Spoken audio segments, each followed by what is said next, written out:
Do you want to learn to play Dungeons & Dragons? Well, grab some dice, dust off your imagination, and prepare for the greatest mix of storytelling, chaos, and heroic deeds the world has ever known. Because here, you don't just watch the story, you are the story. Welcome, adventurers. You're about to embark on a journey that started 50 years ago, back in the mystical land of the 1970s. That's right, back when disco ruled the dance floor and bell-bottoms were high fashion. Gary Gygax and Dave Arneson decided the world needed something even wilder. A game of imagination, dice, and storytelling. A game where you get to be the hero.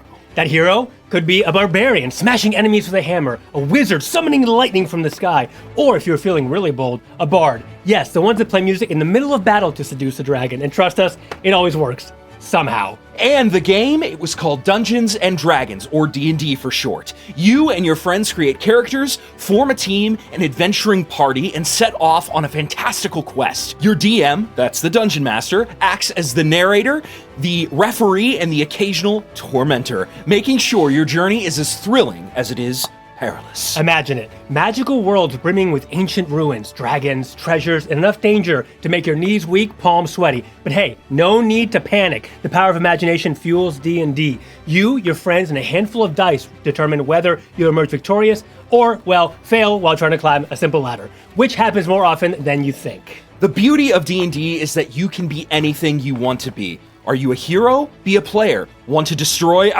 Challenge the heroes? Be the Dungeon Master. So which are you? Let's break it down. As a player, you step into the shoes of your very own character. Your character is your alter ego in this wild fantasy world. You can be anything from a fierce warrior who cleaves through monsters to a charming warlock who solves problems with a smile and maybe a little magic.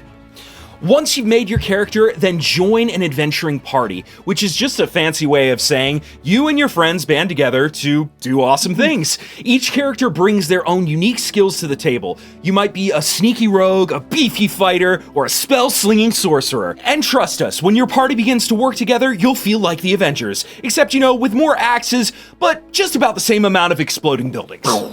Now, here's the fun part. Bringing your character to life, also known as roleplay. Think about who they are, where they came from, and what they want to do in this fantasy world. Are they brave and always charging into danger? Maybe they're cautious, hanging back until they know what's up. Do they love treasure more than life itself? Or are they on some grand mission to save the entire world?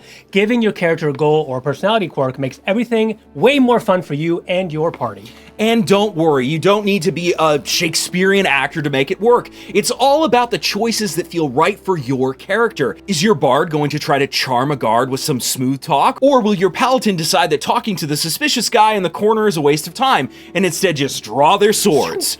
You're the one steering their actions, and that's where the magic happens. Whether you're pulling off heroic feats or getting your party into ridiculous trouble, either way, it's bound to be epic and magically chaotic. But your character's main job is to venture forth into the world the DM sets up, exploring magical locations, talking to quirky NPCs, that's non-playable characters, and of course taking on all sorts of challenges from solving puzzles to battling hordes of monsters.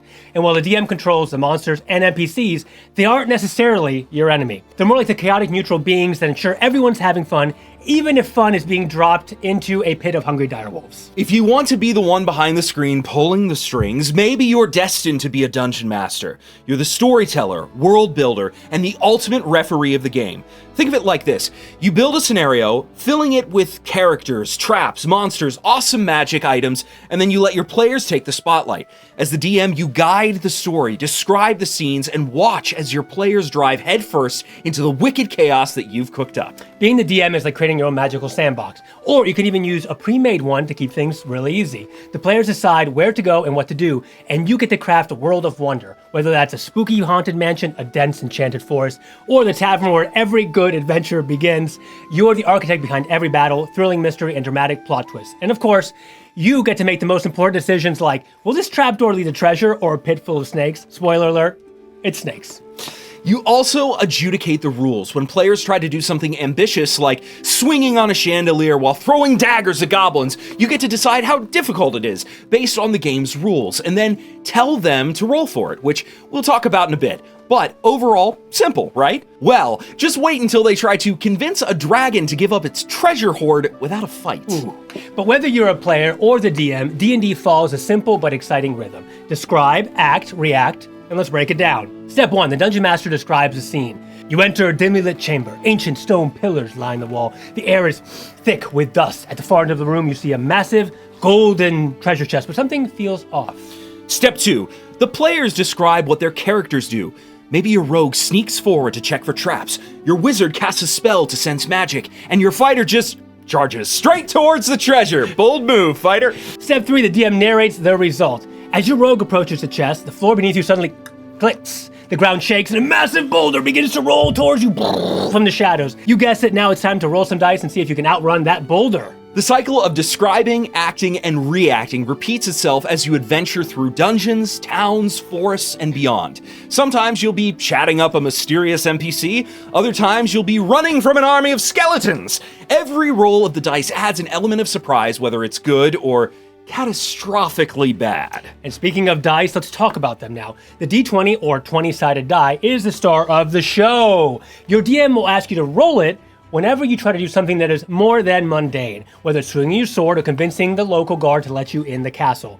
Roll high, and you might succeed spectacularly. Roll low, and you might, well, let's just say things may not go as planned. So then let's talk about the most fundamental part of D&D. D20 tests. Whether you're trying to scale that crumbling wall, avoid a fireball, or land that epic sword strike, it all comes down to the one roll, the mighty D20. Exactly. A D20 test happens anytime the outcome of something is uncertain. It's your, let's see if I can pull this off moment. There are 3 main types of D20 tests: ability checks, saving throws, and attack rolls. Basically how the game decides if you will succeed or fail on your action. Step 1 is simple. Roll the D20, and trust us, you want to roll high. That little 20-sided die will determine your fate, whether you're trying to sweet talk the local merchant or dodge a fire-breathing dragon. If you roll a natural 20, it's a big deal, a critical success. Woo! You're basically a hero and you get a big old discount from the merchant. But roll a 1. That's a critical failure. And yeah, things are about to get real embarrassing as you get burned to a crisp. Pro tip, rolling high means you're the cool hero everyone loves. Rolling low means you're the guy who trips over the rock in front of the dragon. Life happens fast in Dungeons and Dragons. But here's the thing, it's not just about the roll. You get to add some extra juice to your number. This is where your ability modifier comes in. If you're strong, you'll add your strength modifier to the wall climbing attempt. If you're charming, you'll add your charisma when convincing the town guard to just let you in. There's 6 characteristics in D&D: strength, dexterity, constitution, wisdom, intelligence, and charisma. And don't forget your proficiency bonus. If your character's really good at something, like sneaking or casting spells, you get to add another bonus on top of that. So it's roll, add some cool bonuses, and hope for the best, frankly. More on all these bonuses will be in a future, more in-depth video, so get ready for that. Once you've rolled and added your fancy modifiers, you compare your total to a target number. For an ability check or saving throw, that target number is called a difficulty class, or DC check for short. If you meet or beat the DC, you succeed. If not, well, maybe that rock was more slippery than it looked. Whoa! For attack rolls, though, you're up against the opponent's armor class, or AC. Roll high enough to hit their AC, and you land that blow. If you miss, well, it looks like you better get your fancy footwork ready to dodge their counterattack. So remember, roll that D20, add your bonuses, and pray to whatever fantasy deity you've chosen that you beat the DC or AC. That's the difference between glorious victory and falling flat on your face. But there's one last layer. Sometimes your odds are tilted in your favor or against you thanks to advantage and disadvantage. Picture this. You're in the middle of a tense negotiation with a shady merchant. You've got leverage. Maybe you saved their life earlier in a dungeon. So the DM says you've got advantage on that persuasion roll, which means you get to roll 2 d20s and take the higher result. Nice, right? Very nice. On the flip side, let's say you're trying to sneak past a group of goblins, but your armor is clanking louder than a marching band. The DM might give you disadvantage, meaning you still roll 2 d20s, but this time you have to take the lower number. Suddenly, sneaking doesn't seem quite so easy. So advantage and disadvantage can really turn the tide whether you're swinging your sword or casting a spell. And they're not just handed out for fun. Sometimes it's your smart choices, special abilities, descriptions, or just good circumstances that earn you the upper hand or the clanking disadvantage. But that's the beauty of D&D. Even when things go wrong, it's all part of the fun. One bad roll can turn a routine dungeon crawl into a slapstick comedy, and we're here for it. We really are. Now, this all sometimes happens in an epic session called a one-shot. You gather your friends, eat some pizza, fight some goblins, solve a puzzle, and save the day all in one night. But more often, D&D unfolds over a series of connected adventures called a campaign. Think of it like your favorite TV show, where every session is a new episode in a much larger story. Your character grows more powerful, the stakes get higher, and your bonds with your fellow adventurers deepen. Maybe your fighter will even propose to that NPC blacksmith you've been flirting with since session 1. We won't judge. In a campaign, the DM can create an entire world from their imagination or use a published setting like the Forgotten Realms. There are literally infinite possibilities. One week, you might be battling through Enchanted Forest. The next, you're navigating political intrigue in a royal court like Game of Thrones. And whether it's a short one-shot or a sprawling campaign, the goal remains the same. Have fun, tell stories, and let the dice guide you. And now that you know the basics, it's time to show you how it all plays out. After a long journey through the twisted, fog-covered forest, you and your party arrive at the foot of the fabled Tower of Veradun. Its black spires stretch into the sky, vanishing into the clouds above. The tower looms like a grim sentinel over the landscape, and the only entrance you see is a rusted iron door at its base. The air is thick with the scent of decay. What do you do? I narrow my eyes at the door. I'm not trusting anything in this creepy place. I want to check for traps. There's no way this is going to be easy. Smart choice. Roll a d20 and give me investigation. That's a 7. You lean in close to the door, inspecting it carefully.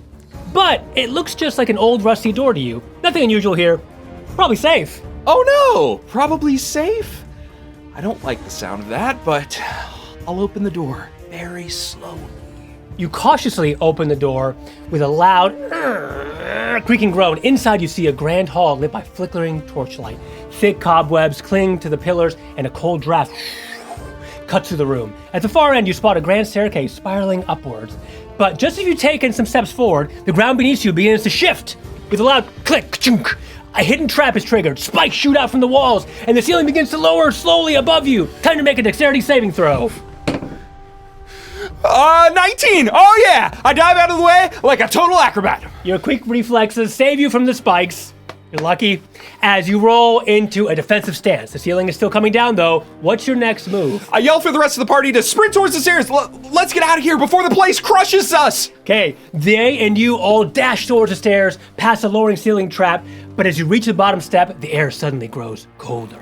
From the shadows, in the grand hall, a figure emerges, cloaked in black. Its eyes glow with a sinister light. The Lich of Veradun has awoken. And that's just a glimpse of the kind of epic adventures you can have in Dungeons & Dragons. Every roll tells a story, every decision matters, and the unexpected is always waiting around the corner. So whether you're sneaking past traps or facing down terrifying liches, remember that in D&D, anything can happen. Grab your dice, gather your friends, and it's time to dive into your own adventure. We'll see you at the table, adventurers. May the rolls be ever in your favor, your stories as wild as the worlds you create. Thank you so much for watching. Please remember to smite that like button, ring that notification bell, and leave a comment down below. We love engaging with all of you in the comment section. If you would like to support us, you can also go over to fanrolldice.com and type in the code GG10 at checkout. That's going to give you 10% off your order. They have some incredible dice and other various accoutrements for your D&D adventuring.